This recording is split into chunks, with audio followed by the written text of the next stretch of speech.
It's the Tim Anderson Podcast. I'm Tim.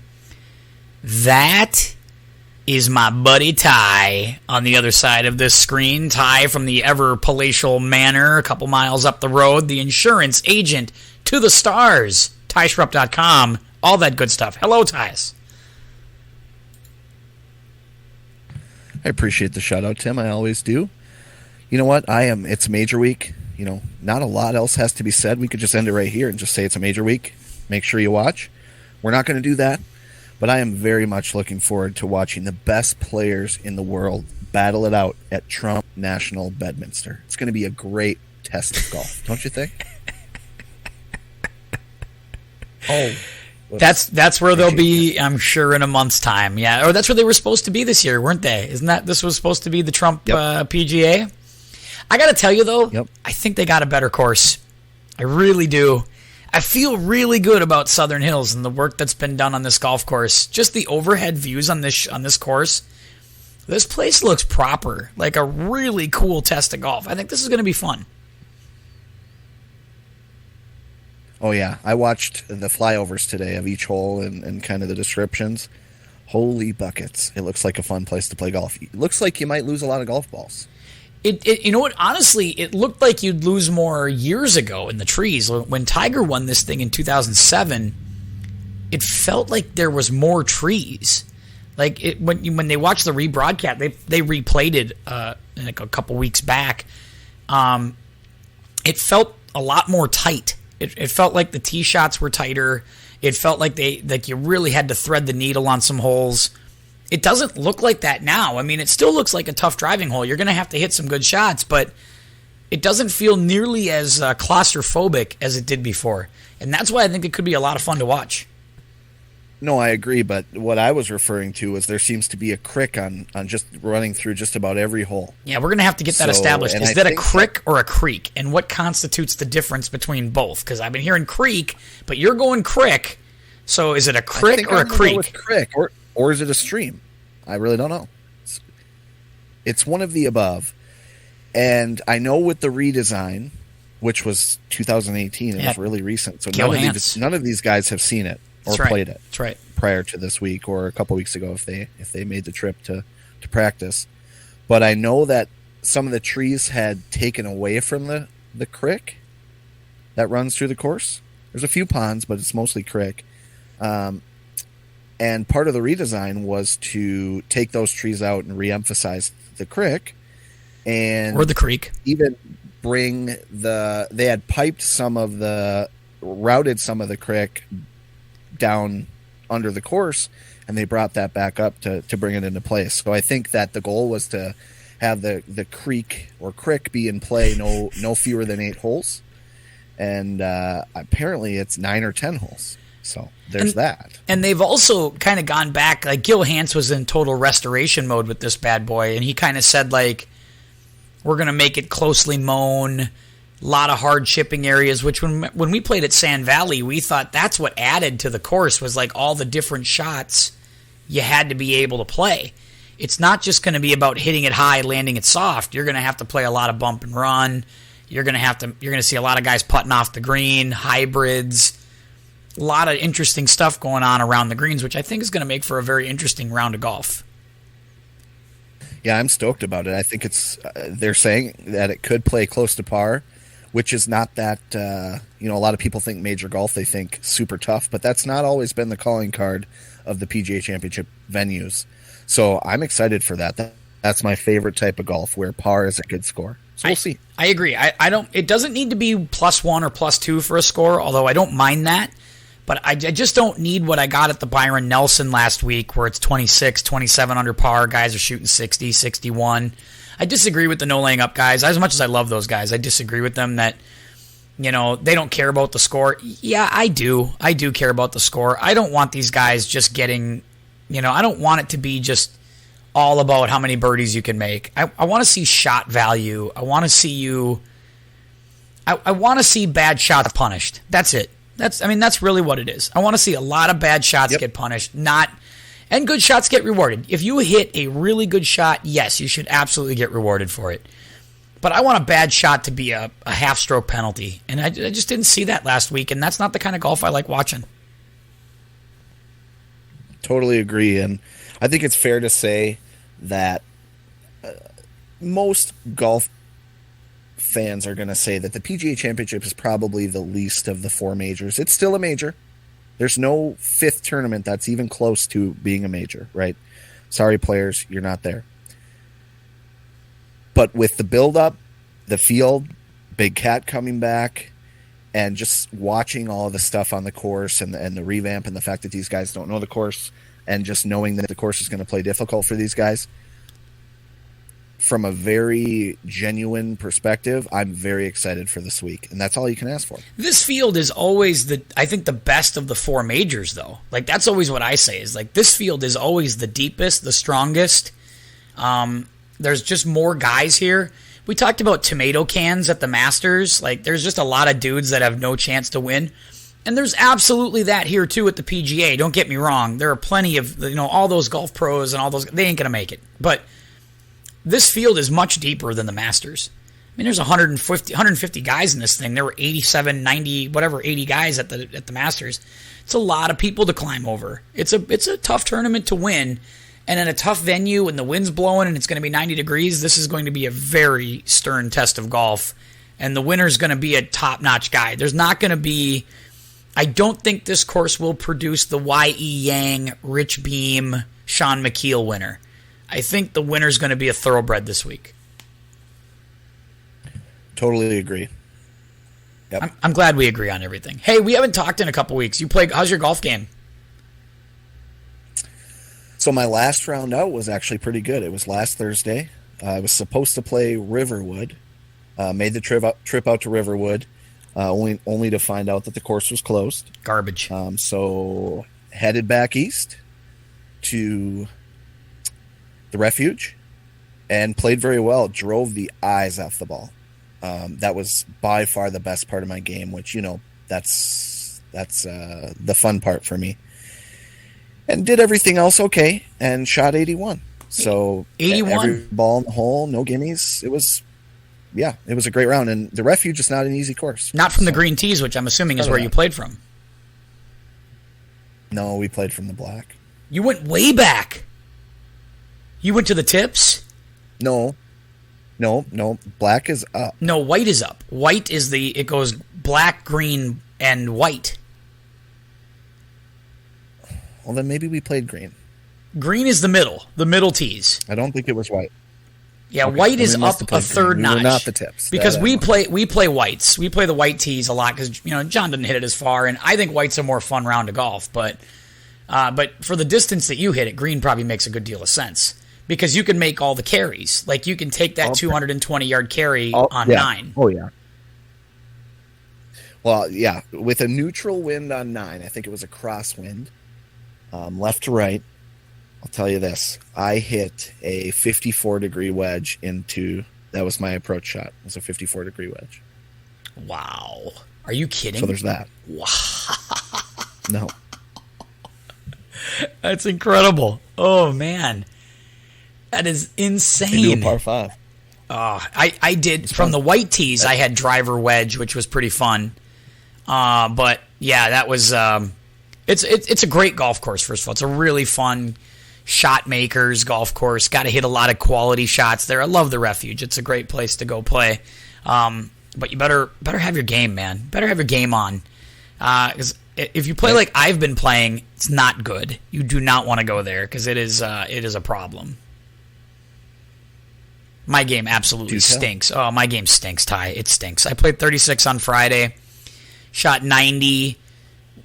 88 with equitable score control, and then went out to Viking that afternoon and played and shot 83, which, come on. I mean, I turned it in 39, and I thought, well, okay, maybe we got something going, only to come out and go bogey double or go double bogey double in the trinity there of 10, 11, and 12. And then just the wheels come off, you shoot 83. It just sucks. Just sucks. Tired of playing poorly. I'm trying to find it. I decided to bench the Mizunos. Apparently, I'm not good enough to play that quality of an iron. Just not good enough to do it. So I got the M4s with the big grips back in the bag. I've been on the range with those now all week. And I don't want to say I found anything, because as soon as I think I found something, there's usually disaster that strikes out on the golf course. So I'm not ready to go there yet, but maybe we're getting closer. Another, it just sucks. My game it's just been atrocious, Ty. It's atrocious. Yeah, I think the M4s are probably the way to go for you. Yeah. I've played with you with both, I do believe. Yeah, I got the graphite shafts might be better. Got the Bryson grips on them. The Bryson jumbo grips are on those clubs, and they feel pretty good, and so we're going with that. It's in the bag for tomorrow night's league, to be continued.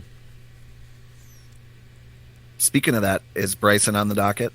Let's open with that, since that's breaking news, and then we'll kind of work backwards to all the other big headlines for the week, and then get into the actual tournament itself. Bryson DeChambeau comes down about an hour ago or 2 hours ago that he is going to WD from the players, or from the PGA, saying he was on site, he played practice rounds, all 3 rounds, was on the driving range, but says that the hand is just not there, not strong enough, so he's going to sit this out. He's looking at the Memorial a couple weeks from now.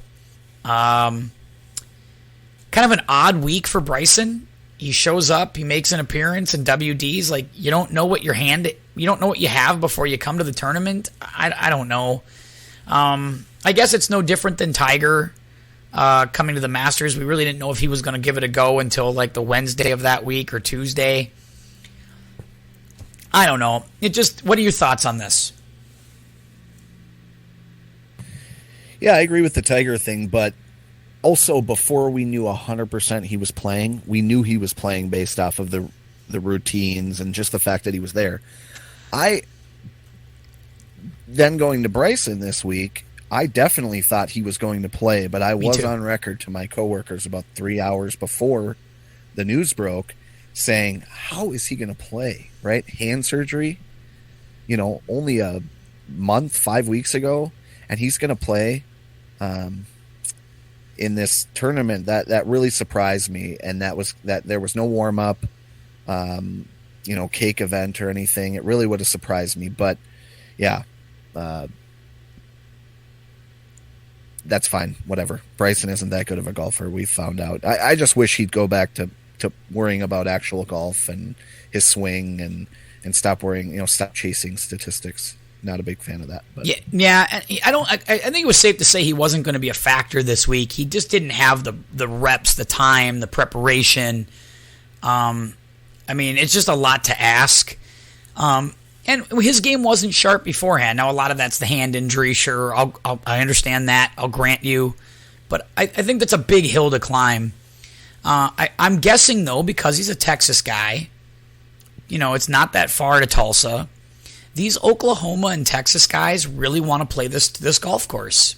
I think Scotty Scheffler's chomping at the bit to play here. Like, Victor Hovland is jazzed about playing here. Spieth is jazzed about playing here.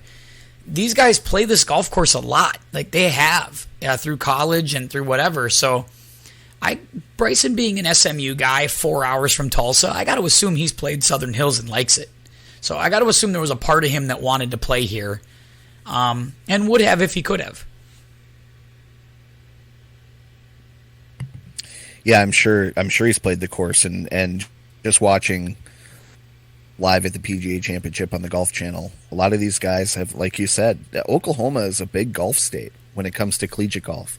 So these guys have played this course a lot, and they made no bones about that they really like the course and they were excited to be coming back to it. So that all just snowballs into me being excited for this week. Yeah, a lot of guys who I think know this course better than we think. Should be fun, but Bryson's out, so no Bryson. That is still the second biggest withdrawal of the week. Last Friday it came down that Phil was not going to come to the tournament, not going to play. That comes about 2 days after Alan Shipnuck's latest article, where he detailed some more stuff out of the book. And one of the things that he said in the book is that Phil's gambling losses, he believes, total $40 million. And the other piece that I found interesting, and I want to get your thoughts on both, obviously, and then get to the obvious just Phil withdrawal anyway.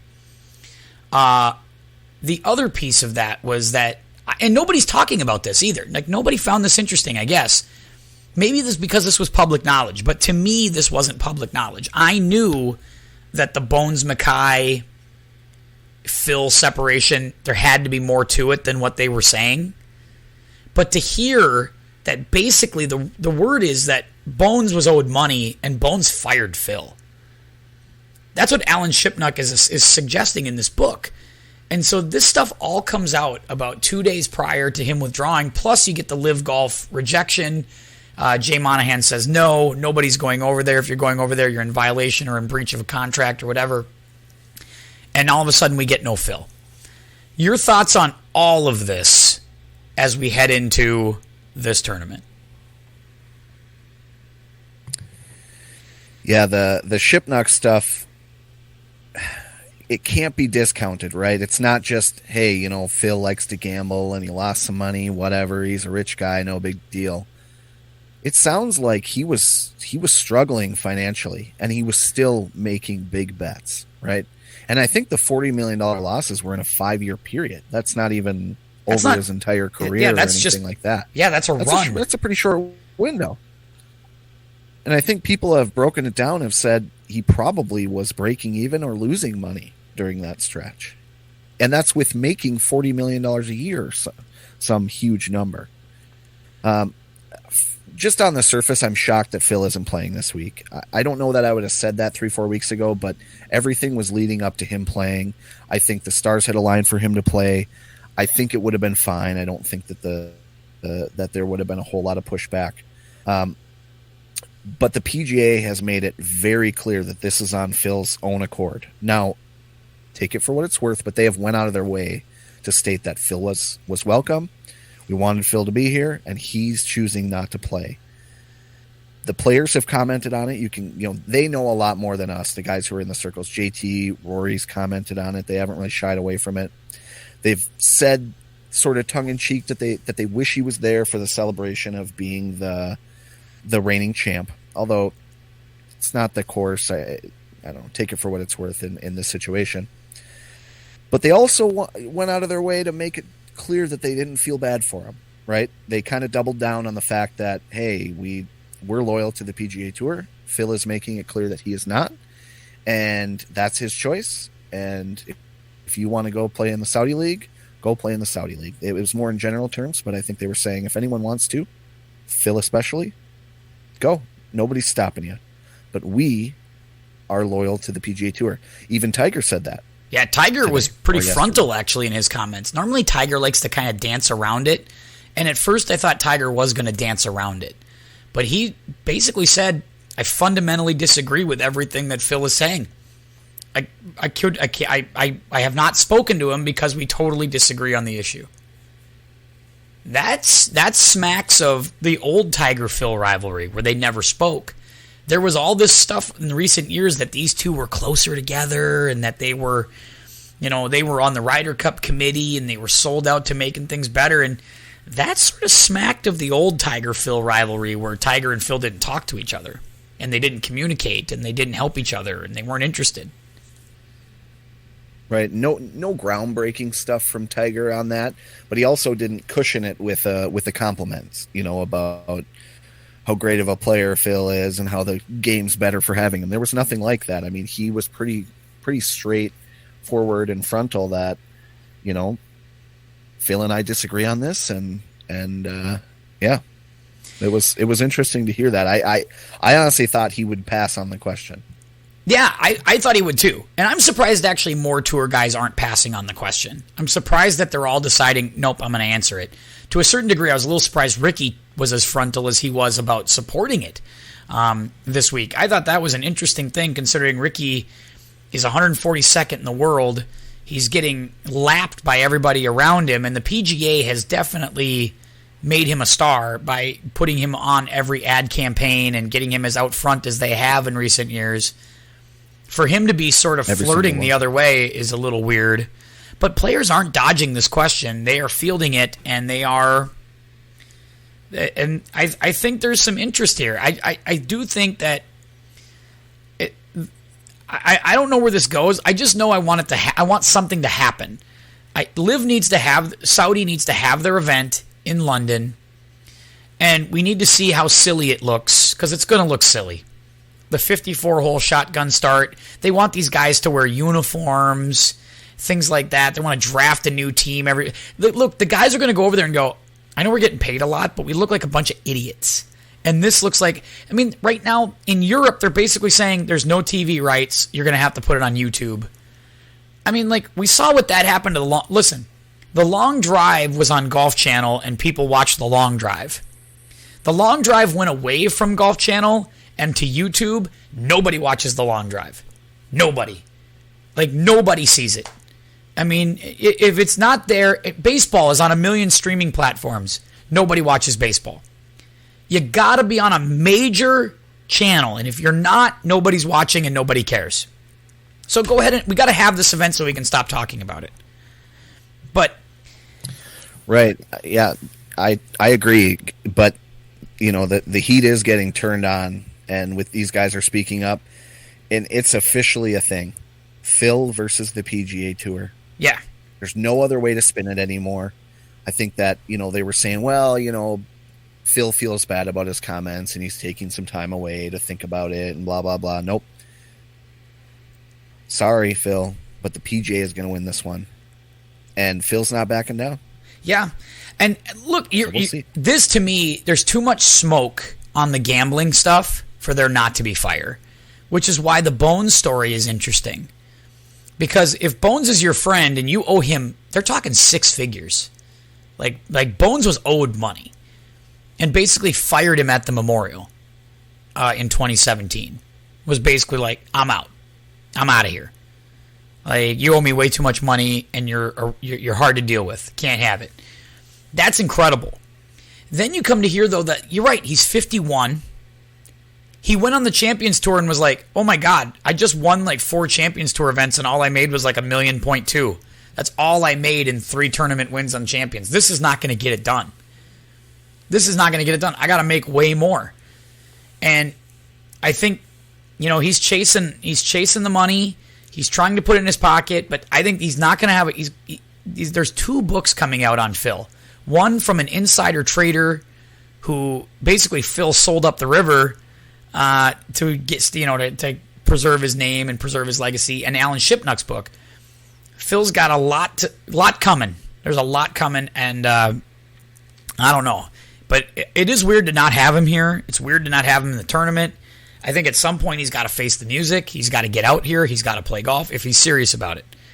To be continued on that, I guess. But it has created this really interesting cloud. And maybe for the first time ever, Ty, we're at a major championship, Tiger's playing, and that's not the story. Yeah, is that a nod to the Saudi League, or is that just the nature of the beast? I think that's the nature of the beast, right? I mean, it's because, listen, it's not good publicity. It's not. Like, even Greg Norman's comments last week were the most asinine things I've ever heard in my life. You know, if I was the Saudi government, I'd be like, you know what, we do a good enough job making ourselves look bad. We don't need any help from you on this one. And you're not helping. You're not helping the sports washing plan that we've got here. So this is not working. Well, and it sounds like Greg Norman was like their 9th choice. I mean, well, they offered Jack Nicklaus $100 million. Yeah, over $100 million for an 80-some-odd-year-old man. Like, what are we doing? Like, what are the Saudis thinking here? Can't play golf. Oh my God! Next thing you know, they're gonna be like, you know, it's like that scene in Major League where like, this guy here is dead. Cross him off. Then, you know, you wonder if MBS looked and went, is that Seve Ballesteros still alive? Maybe he could help us out. Seve's been dead for a decade, sir. I don't think that's going to work. Cross him off then. Let's go somewhere else. Let's try another name. It's just the most ridiculous thing. All right. So let's talk about the actual golf tournament. And anything else you want to add? By the way, what's in the glass tonight, Ty? Tim, I'm glad you asked. So tonight, My drink is a nod to the state of Oklahoma and to the late Roy Rogers, famous country singer from Oklahoma, born and raised. He's known as the king of cowboys. Rogers notably did not drink alcohol. Yeah. So this cocktail is grenadine, cola, and maraschino cherries. It's delightful. There you go. The classic, like Shirley Temple right there. Very nice. That's very good.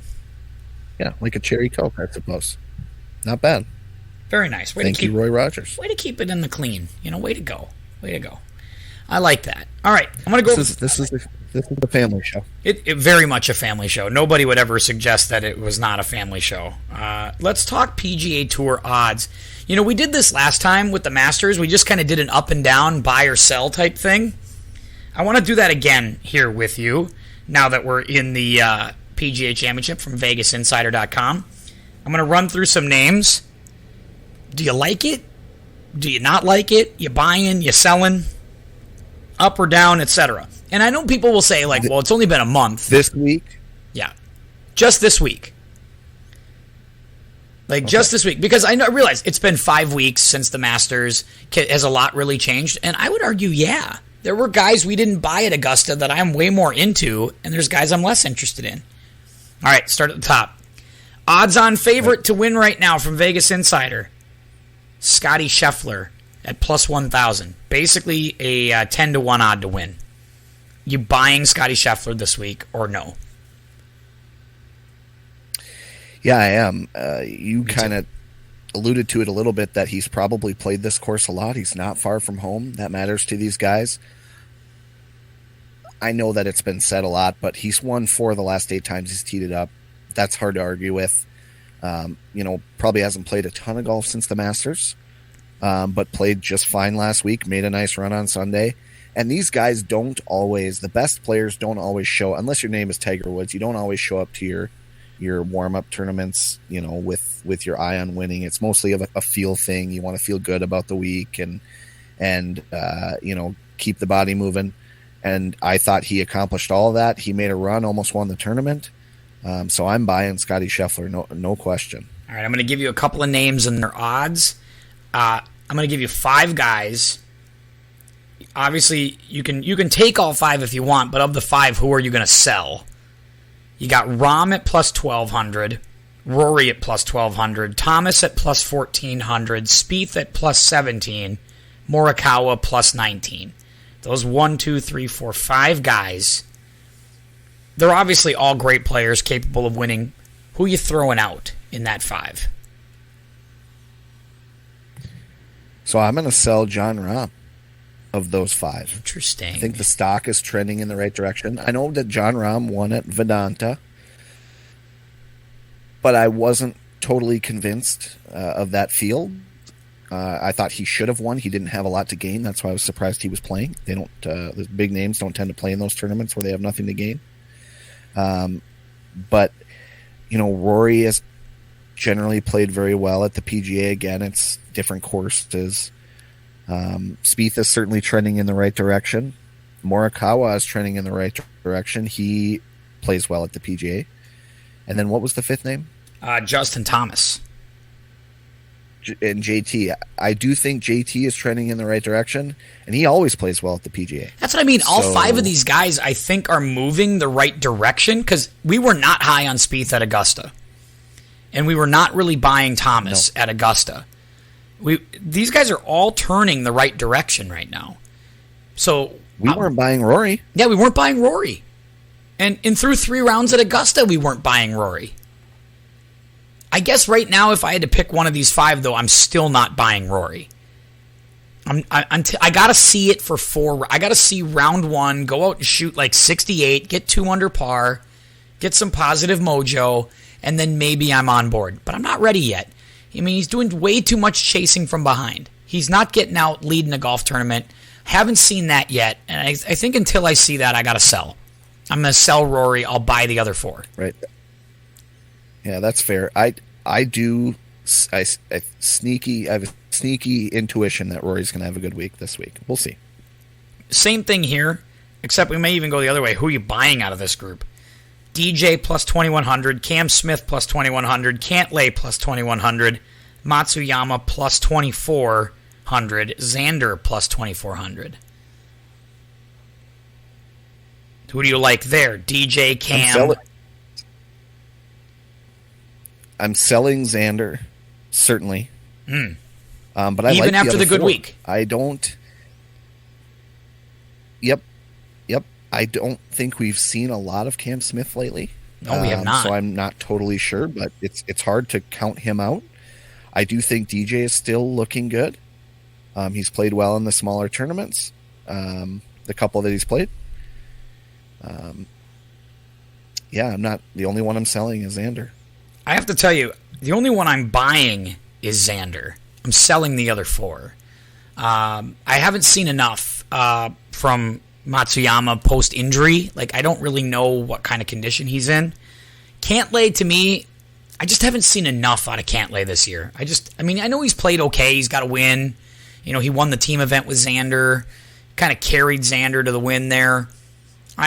I get it. Like, he's not a bad player. I just haven't seen it in major championships enough for me to buy Cantlay. It's kind of one of those where I need to see him on Sunday in the major before I'm buying. I'm not sure DJ's there yet. I don't think he's off by a lot, but I don't think he's there yet either. And, you know, I wonder if Cam Smith kind of shot his wad at Augusta. Like, I just wonder, like, he gave it, like, that's what we got out of Cam this year, was the players and Augusta, and I just wonder what else is there for him. Yeah, I just look at this golf course, and I think that it probably suits Cam Smith well. On paper, you want to drive the ball well here, but ultimately, it's not really a putter's heaven because they're going to... So what I was reading was that it's going to take a lot of it. It's going to really be a ball striker's course. So you're going to have to hit it close with the irons and the wedges. The greens are not going to be lightning fast because the greens are there's so much slope to the greens that it would eliminate a lot of favorable pin positions that they want to go with. Right. So I think the greens are going to be running at like an 11 or maybe 12 at tops. So you're really going to have to hit it close here. Small greens that run away in all directions. So I just think of Cam Smith being a guy who can consistently hit the ball close. Good putter, good enough putter, certainly. Because putting, right, it doesn't matter if it's a course that you have to putt at. You can cover up a lot of warts with putting. That's just how golf works. But I think that this is a course that could suit him well. There's going to be wind, certainly on Friday or Thursday and Friday. I don't think it's going to be anything crazy, hurricane-like winds, but there's going to be wind. It sounds like there's going to be a draw situation. Thursday morning, Friday afternoon is certainly going to be the better end of the draw. Yeah, which if you look at the tee times, that favors some certain guys. That does favor some guys. Yeah. Tiger Woods, Rory McIlroy, Jordan Spieth. A notable group teeing off at 8:15 Eastern tomorrow, at which I'm teaching class tomorrow, and it will be on. There's going to be a few people following that group. It'll be on in my classroom during work time. I've already told the kids that. Like, just so you know, don't worry. I know you were scared that you weren't going to get Tiger, Rory, and Jordan on TV, but don't worry. I got you. I'm always there to take care of the children. Is this a good or a bad pairing for any of these three? I think this is a good pairing for all three. I don't think Rory is scared of the Tiger crowd, and I think Jordan Spieth, when Tiger's not there, Jordan Spieth's the draw. Like, people like watching Jordan and Rory. I think all three are comfortable in big groups. I think they're all three alpha males. They're all three going to try to win in the group. Like, Tiger, I think is going to be good for Tiger. So I think he's going to get motivated playing with Rory and Jordan. He's going to be like, I'm damn sure not taking third in this group. None of these three guys are going to want to take third in this group. They want to go out and play well. And I wouldn't be surprised if they all three play well. I think this is good. This is a good group for Rory. Yeah, I'm not sure I'd bet against any of these guys because of the draw. And this is channeling my own overthinking. But Spieth is a little bit of an overthinker, right? Really? You noticed that? I had no idea. And I think with the pre-shot routine and the swing change, which is still frightening to me. It's working, but it's frightening as hell. Best, yep, it is. It's probably best that he be distraction-free. And Spieth is going to have a lot of fans following him. He's used to that. But I don't know that he's used to these types of crowds, right? The ones that are following Tiger, following his every single move. And it's one thing to say, okay, Spieth is on the front. Let's go sit at 8 green and watch 5 groups come through. When it comes to Tiger, people are following him the entire 18 holes and getting as close as they can. So it's a different animal. Not that he's never played with these guys, but I just think where Spieth is at might be very fragile, might be just a shot away or a hole away from unraveling. I hope that this isn't going to be too much for Spieth. I don't think it will be, but if I had to pick any of the 3 that this might be detrimental to, I do think it's Spieth. Now, Tiger, he's not going to be intimidated by anyone, but I do think it would help him a little bit to have someone that he really, truly wanted to beat. I think that, he's competitive, very competitive, but I think that he likes these guys and would have no problem losing to them from that perspective. So I don't know if having a Sergio or a Lee Westwood or someone that he would really want to beat up on, I'm not sure that would be a bad thing. I also think, though, that comfy pairings for Tiger are good. Like, I'm actually a little surprised they didn't make this like a Rory JT Tiger group and make this like an uber comfortable pairing for Tiger. But I still love it. It's a big-time group. It's a marquee, must-watch. Great job by the PGA to put this group together because this is going to be great TV for a couple of days. I'm in on this 100%. I agree. I think Spieth has got some pressure on him to play well, but I think Spieth likes this. I don't think him and Tiger have been paired together before, so I think there's a little bit of an excitement here for Jordan to play in a major with Tiger. I mean, think about that. There's 21 majors in this group. Certainly. There's 21 majors in this group. Actually, 22. There's 22 majors in this group. Incredible. All right. These are the last of the guys who I think can win it. I'm going to give you some of these guys. Victor Hovland, plus 2,400. Shane Lowry, plus 31. Joaquin Niemann, plus 4,100. Zalatoris, also plus 4,100. Koepka, plus 4,800. Sam Burns, also plus 48. Fitzpatrick, 48. I really think that's... And Max Homa, disrespected, plus 5,500. Is that where it stops, or do you think there are more guys? Yeah, I think you're certainly getting there. Like you said, I do think that it's going to be one of the thoroughbreds to win this week. I don't disagree with you one bit there. The next tier you're getting a little bit thin.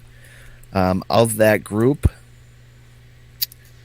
I certainly am buying Koepka the most, just because you can't sell Koepka, right? 4-time major champion. At some point, I'm going to have to drop it. Yeah. No, certainly not. And at some point, I'm going to have to change this tune. But we're all kind of just waiting for him to break out. And even through his drought, if you want to call it that, he still performed pretty well at the majors. Yeah, he gets up for these tournaments, and he can summon a little something, and he is tough. Like, that's the thing about he'll play hurt. He's going to play golf. He's not going to whine about stuff. I expect him to play well. Even last year against Phil, like, he wasn't his best stuff, and yet there he was on Sunday. So you can't not buy Brooks Koepka in a major championship. Can't do it. Sam Burns, I'm selling him. Speaking of him, go ahead. I'm just going to say, I'm selling the Sam Burns, Fitzpatrick stuff. I don't see it for those guys. I don't see it for Zalatoris. Those are the guys. Shane Lowry, I think, could be interesting. And I think actually Victor Hovland is the sneaky pick this week. An Oklahoma State guy, has played here a lot. I think this is very comfortable for him. Like, Oklahoma's, like, he's from Norway, I get that, but Oklahoma's his home. I think he's going to play really well here this week. I think Victor Hovland's got a chance to win this thing. Yeah, and if you're talking about ball strikers who can hit their irons close, Victor Hovland certainly fits that criteria. I agree. What were you going to say? So Tim, speaking of Brooks Koepka, where do you stand on the $20 beer, almost $20 beers at Southern Hills this week? Yeah, what do they say? So JT comes out and says, give the fans a break. It's too much. Brooks says, drink enough and it won't matter, which is a terrible, terrible, terrible, awful take. I'm sorry. Yeah, not good. But where do you stand? I, for one, think it's too much. Here's the deal. My solution would be, if it's too much, don't pay it. Yep, right? I agree. Go to Chili's afterwards and get your $5 beer. I completely agree with you on that. Now, here's the thing. I guess I don't know. Is the food or the soft drink supposed to be cheaper? I think that's what I've read, is that it's cheaper food and that they're sticking them on the alcoholic beverages. I thought I saw the food was also expensive, but I don't have any examples. Yeah, $18 for a beer is outrageous. I mean, I'm not a beer drinker. That's outrageous. 20-some bucks for a cocktail, outrageous. I would never pay it. No chance in hell I would pay it. And I think the PGA of America is absolutely gouging here, and I don't like it. I think it's a bad look. I think Justin Thomas is 100% right. This is one of the things that the PGA Tour has got to get better at. Just like all sports. Sports have to get better at this in general. I understand you're trying to maximize your revenue, but you're doing it by just absolutely dry humping every fan for every dollar that they're worth in the middle of a recession. I just don't like it. I don't like it. It's a bad look. I think Justin Thomas is spot on. $18 for a beer is outrageous. This is partly why I haven't gone to a sporting event in years other than the 3M Open. But I don't buy beer at the 3M Open. It's not good. I would not pay it. Same.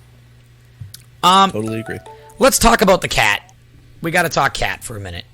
Because he's here. He's playing. Plus 7,000. And my freaking computer is going crazy here. So I apologize for that. If you're hearing all these extra noises on the pod, my bad. Where do you stand on Tiger this week? He's stronger. Openly admitted that he's stronger than he was 5 weeks ago. But does that mean anything? I mean, do we give him anything here? No, I'm not. It's great that he's stronger. I think it's going to take more time. Just after seeing him at the Masters, he didn't have a lot of magic. He certainly ran out of steam there, on the weekend. And I just don't think he's going to be able to get on this course with the age and treachery and just knowing the golf course as well as he does. And just, being able to outthink all of the young guys, right? So it's a larger field. He doesn't know the golf course all that well. It's been redone since he won there or played there. And I don't know that physically he's going to be in a ton better shape. He's probably going to be around the cut line, but I ultimately think he certainly is in danger of missing the cut this week. Yeah, I got to disagree. I don't think he's Trump slamming. I don't. I think he's there to play golf. This is not like the Masters. The Masters, to me, was just about playing. I think he was 100% like, just get me through 4 rounds. Let me see if I can do it. Southern Hills is not an easy walk, but it is not anywhere near the walk Augusta National is. So I think it's a little better walk for him. I think he's in better control. The club head speed's there. The club head speed and the ball speed is there. You're watching him on live from, and he's hitting the ball as well as he's ever hit it. The question is, can he walk? I don't think this is about golf. This is just about stamina. I think he can make the cut. I think he will make the cut. I think he plays the weekend. He's not going to win it. I don't think he's going to win it. But he is going to play better than he did at Augusta. I don't think he fires 278s on the weekend. I think he's going to play good golf. He's not going to win, but I definitely think he can get in the top 20, top 25. I think this can happen. Why? Because I am culturally conditioned to not bet against Tiger Woods under any circumstances. I'm not going to do it. I refuse. So, Ty, you are playing with fire. That's for all of you out there who think... Yeah, well, that's for all you out there who think Tim and I agree on everything. We vehemently disagree on this. I know you think he's washed, but anyone who wants to make a wager with me, I would not be surprised. So 2 things can be true at once. I would not be surprised if he contends and makes the cut, but ultimately wouldn't put money on him making the cut this week. I just think that when all things are equal as they are in this situation where it's a course these guys don't know, I think physically he's just not there yet. If he would, he's not going to have the advantage. I would agree with you if they gave him a boring tee time, like if they gave him another one of these Charles Schwartzel, Corey Connors tee times, then yeah, I would have been like, yeah, he's not going to get the juice flowing for this. But Roars and Spieth at 8 a.m. firing right away. He gets the morning late draw, which gives him all the time to recover. I like it. I do. I think this is good for Tiger. I think he's going to play well. I think he's going to make this cut comfortably. I think it's going to happen. 12 hours from now, he'll be finishing up on one. So can't wait. You don't have to wait too long. It'll be, and I'm showing it to the class because I'm calling that educational. 9 days left with the seniors. I've had an ass full of them. We got to get them out of here. All right. Yeah, get rid of it. Yeah, get them out of here. I'm done with them. Anyway, anybody else we should hit on before we get to the picks? Is there any other storyline or angle? Quick. I want to hit on one storyline. I'll make this quick because we're not going to dwell on this guy. But I was watching an interview on PGA Tour Live, and Harry Higgs said if they made a golf movie about him, he thinks Matthew McConaughey would play him. Makes total sense, right? Well, yeah, Matthew, he's already proven he could play. He's already proven he could lose a lot of weight for Dallas Buyers Club. Maybe he could gain a lot to play Harry Higgs. Well, there's that. So, Tim, yes, if they made a golf movie about you, who would play you? Oh, yeah. Anybody 5'5"? Turned out I shrunk 2 inches in my last physical. Can you believe that? I was 5'7" once. I was 5'5.5" the other day. It's like, Jesus Christ, what's happened? Tad Fujikawa's going to play me in the movie because he's the only guy short enough. Yeah, we do. Who plays me in a movie? Inbee Park at this point, because she's the only one who could match up to me height-wise and look-wise. No, I'm just kidding. It's not going to be Inbee Park. She'd say no. She'd be like, why the hell would I reduce myself to playing that guy? He's horrible. Anyway. I don't know who play Jonah Hill. Can Jonah Hill play golf and play me in a movie? And that's the thing we got to decide. Is it fat Jonah Hill? Is it thin Jonah Hill? Is it medium-sized Jonah Hill? Like, who's going to play me? I don't know, but I think that's kind of the beauty of Jonah Hill. I get the chameleon effect. Well, there you go. Maybe I'll be the guy that offers Johnny Depp or answer that one. Maybe I'll offer Johnny Depp or Will Smith a role because they're going to need some help here soon, and I'll be like, hey, guys, it's a golf movie or nothing else. What are you going to do? Maybe not. Yeah, the height thing might be an issue with Will Ferrell, but... Or Will Smith. Or John Depp. I think Johnny Depp's taller than me. He might need the money. He might need the money. You never know. I'm going to take Jonah Hill. All right, Ty, if you have to, though, who's playing you? Don't say Burt Reynolds. He's dead. Oh, jeez.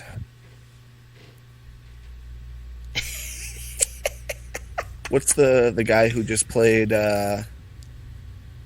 Tom Hardy? Yeah, Tom Hardy. Is that his name? Okay, I could get down with that. Yeah, I could see Tom Hardy.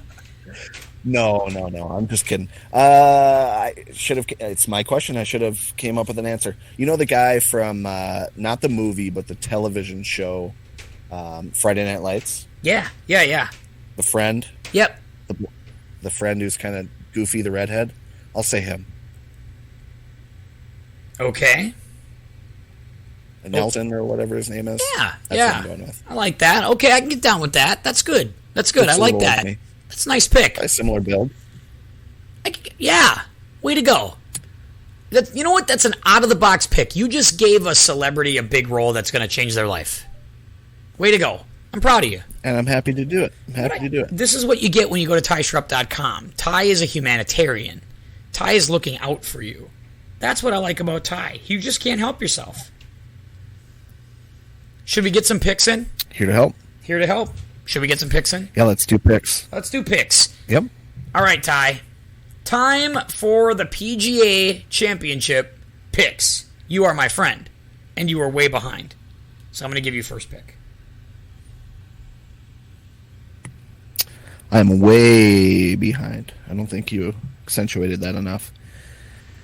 But, when you're behind and you get first pick, you end up with really good players. And that's what I ended up with here. I picked some blue bloods. Some sure things. They are going to make the cut. For my first pick, I went with the most obvious pick, I think, Scottie Scheffler. You're in luck this week. I did not take Scottie Scheffler in any one of my picks, so he is yours for the tournament. Congratulations. It's always good to take the favorite. The value is so good at these major championships, I went down the line. And I took at $11,000 Jordan Spieth, coming off a win and a second. Jordan Spieth was my first pick. The career Grand Slam in play for Jordan Spieth this week. Let's go, baby! That's what I want to see. That's a good pick, and this is good for you, being that you have probably a 1,400-point lead. I also went with Jordan Spieth, $11,000. I went with the expensive pick and the value pick, So Jordan Spieth out. So right now you do have Scottie Scheffler all by yourself. So then I decided, you know what I'm going to do? I'm going to go down the line, and I'm going to make a legacy play. For $10,000, I took Eldrick Tiger Woods. Tiger F. Woods. Let's go. Tiger Woods makes the cut. Top 20. It's happening. I hope you're right, Tim. And you can have him because I did not pick him. So right now it's Scottie Scheffler versus Tiger Woods in our picks. Through 2. Yeah. All right. I've got 14 more majors in my pocket. Picks. We'll see what happens. So you're not going to like my picks based off of your previous talk. I think this guy, he showed me a lot last week, especially on Sunday. I think he shot 62, 63. I went with Hideki Matsuyama. I've seen what I needed to from him, and I think he is trending in the right direction. I like him. I do not have Matsuyama as any of my picks this week, so he is yours. You get him. Good work. I'm not sold. I'm just not. I'm not saying I would be shocked because Matsuyama's a great player. I gotta see it. I'm taking with my third pick, and I think this is downright disrespectful that he's $9,200. Downright disrespectful. I'm taking Mark Leishman. I feel like this is a Mark Leishman kind of major. If Mark Leishman's going to win a major, I think it's going to be here. It's going to be one of these. Big ballpark, kind of reminds, these closely mown areas. It's going to play like Royal Melbourne sometimes. I think he's going to like that stuff. Give me Mark Leishman to play well this week at $9,200.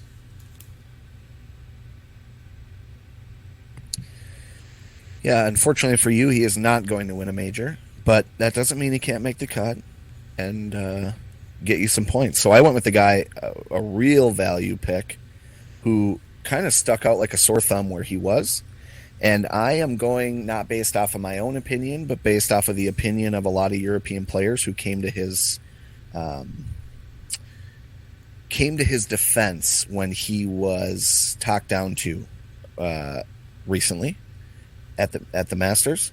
I went with Richard Bland for $7,400. He's a nice player. Richard Bland is almost 50. Value. Yeah, almost 50, and he made it very clear that if the DP World Tour suspends him, he doesn't care. He can ban him. He's going to play the Live Golf event. He doesn't care if he gets banned. He's in it for the money at this point. Have a great time, Richard Bland. Well, I think he played enough golf.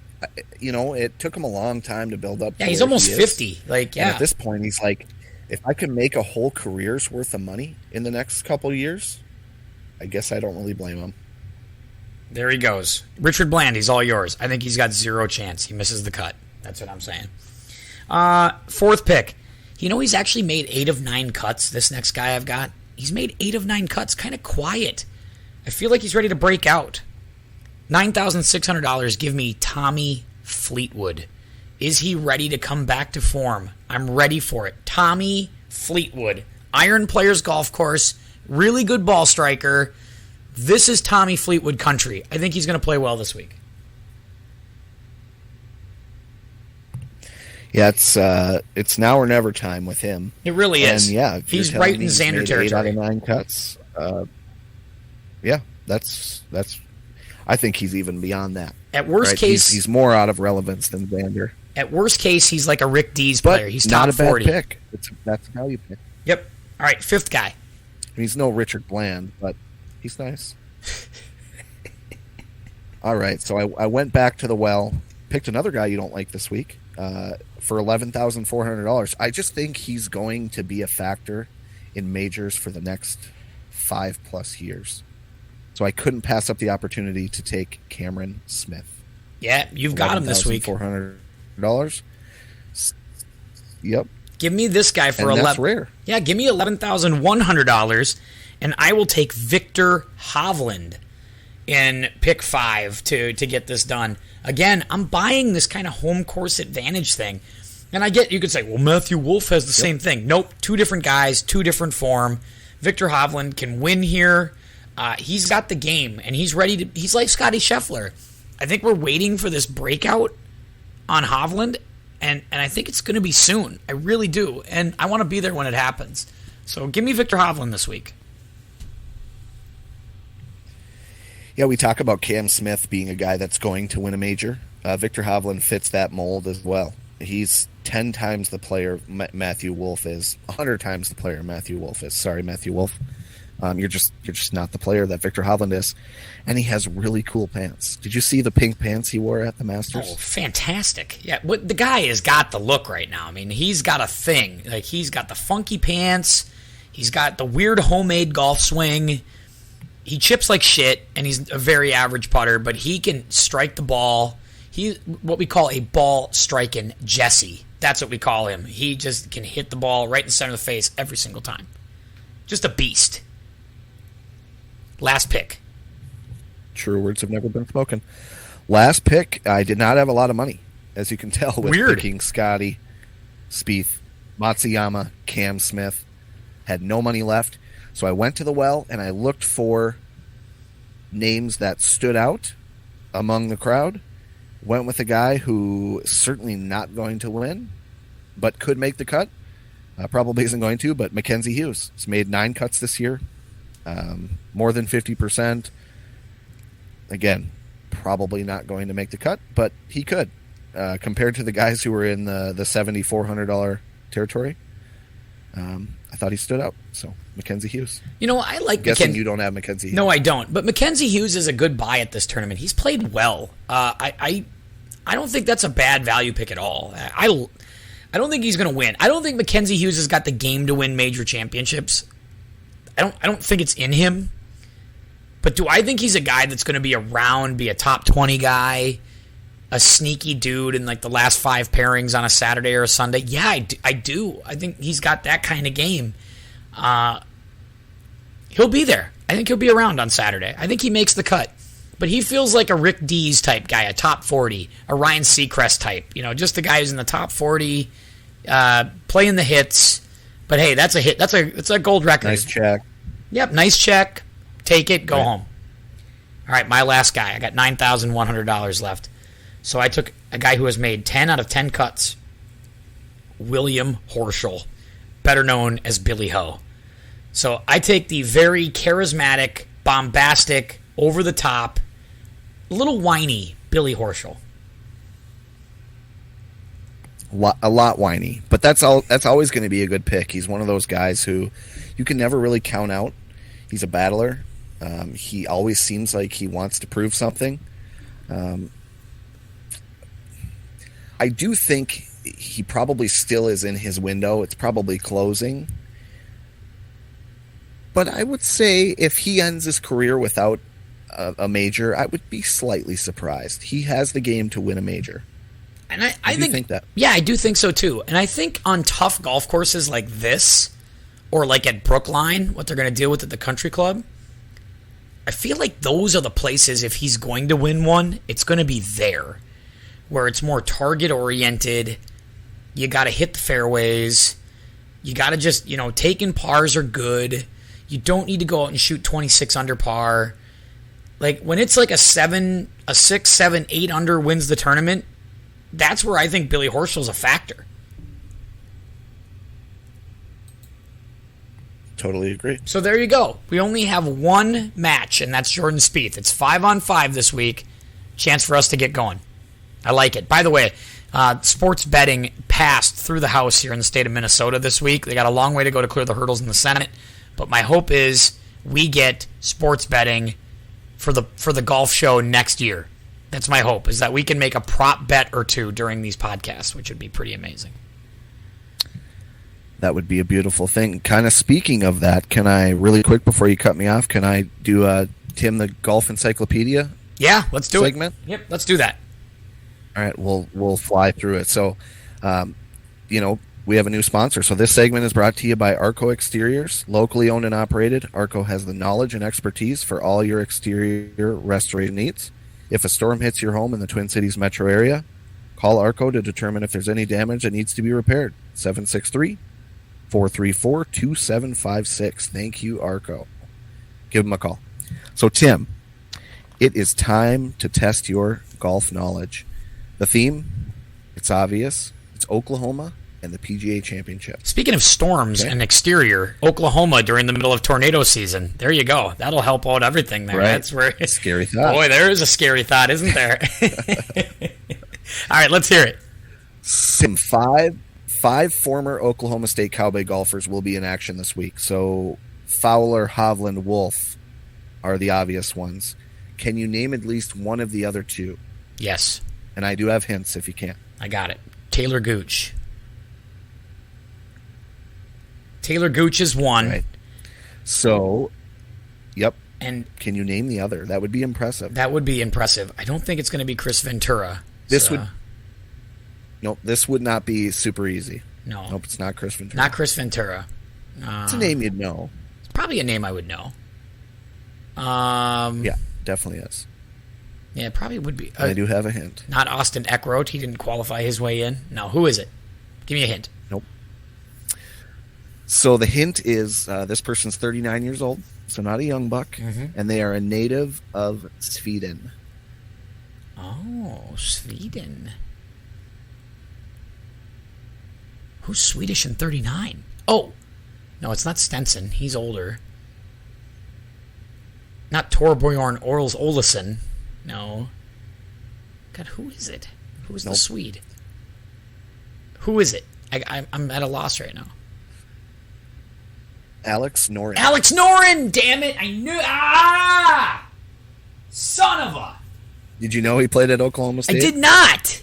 Damn it! All right, I got Taylor Gooch though, so I get that.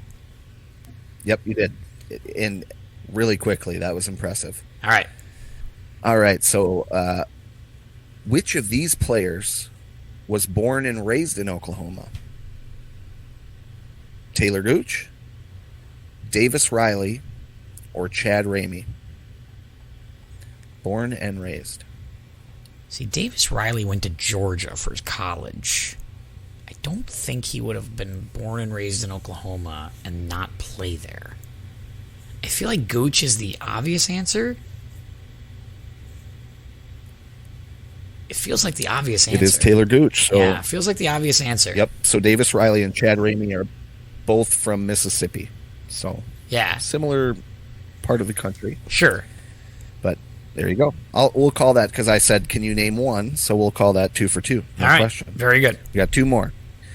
So the Wanamaker Trophy is named after the brain trust for the creation of the PGA of America and the PGA Championship tourney itself, right? It actually used to be a match play tournament. What was Wanamaker's first name? And I do have multiple choice if you need it. Isn't it William or Bill, like the Bill Wanamaker or something like that? Isn't that what it is? William? Nope. No. So my multiple choice, I'm going to give you. Oh, you give me multiple choice. I love it. Yep, we'll do multiple choice because this is tough. It's not Bill. Roger, Rodman, or Eugene? Was it Roger Wanamaker, Rodman Wanamaker, or Eugene Wanamaker? I wouldn't have known this personally. I had never heard it. Yeah, I feel like it's either Roger or Rodman, actually. I don't think it's Eugene. going to say it's a weird name. I'm going to say it's Rodman Wanamaker. It is Rodman Wanamaker. Eugene Wanamaker goes together nicely, though. It does. It flows okay. It flows okay. Yep. Rodman Wanamaker. I think without the multiple choice, that would have been a real tough. That would have been a tough one to go get. Yep. And this one I really think you're going to get. So, who emerged victorious at the 2008 PGA Championship at Oakland Hills for his third major championship, but first Wanamaker, and this would prove to be his last major championship to date? In 2008. Oakland Hills. I think it was his second major in a row. I think I like Padraig Harrington. I need a button bar, but yes, you are correct. Ding, ding, ding. It is Padraig Harrington. Nice work, Tim. That's impressive stuff. 4 for 4. I'm going to have to make these harder. You know, you're in my wheelhouse with the golf. Like, you know, anything like 95 on in this thing, I think I'm pretty decent at it. I think I can get it. Good stuff on the Wanamaker question, though. That was going to be a tough get. That was a tough get. Nicely done. Good job on the trivia this week. Yeah, I try not to throw who won the 1954 PGA Championship at you. Yeah, because that would make you a scumbag, and I would not want you to do that, because that would be such a scummy move on your part. And we both know I'm not a scumbag. No, you're not a scumbag. You're not. So when are we going to play golf? We're going to watch golf this week. That's our focus. We're going to watch the PGA Championship this week. After this week, we need to get real serious about playing golf here, because we got to get some rounds in, you and I. Yeah, I mean, I know it gets a lot easier once you're out of school. So that's the game plan, my friend. Good stuff. Anything we should look for? Last thoughts before we get ready to go to sleep and watch golf?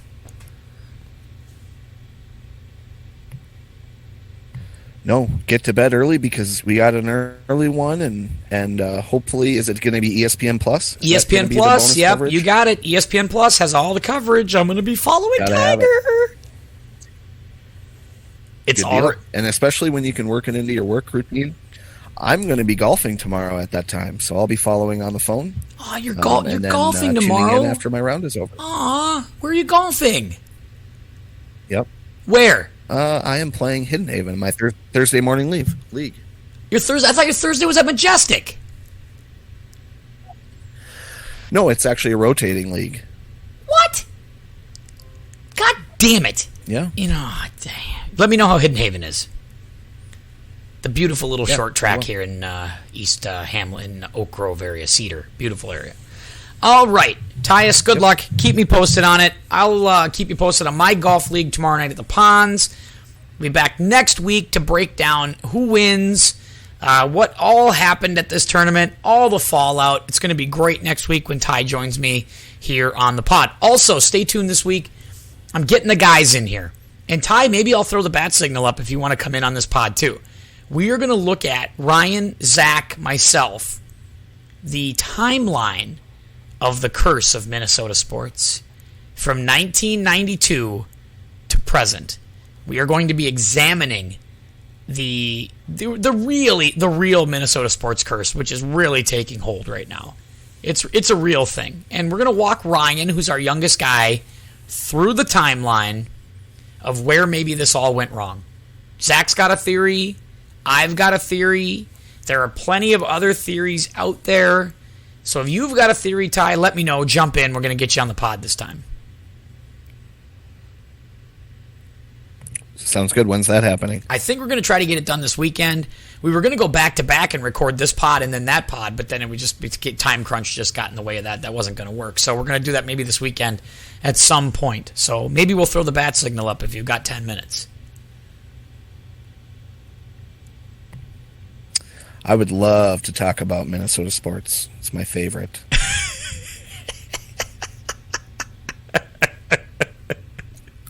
Oh, so with that note, until what curse? What? Yeah. How could you say we're cursed? Yeah, there's no curse. Yeah, exactly. Of course. So, of course, wherever you get your podcast, Spotify, Apple Podcasts, Audible, iHeartRadio, we're on all of that stuff. So please go ahead and subscribe. We appreciate you. And thanks again for listening to the podcast. So until next time, for Ty, this is Tim saying keep your head up, and we will see you.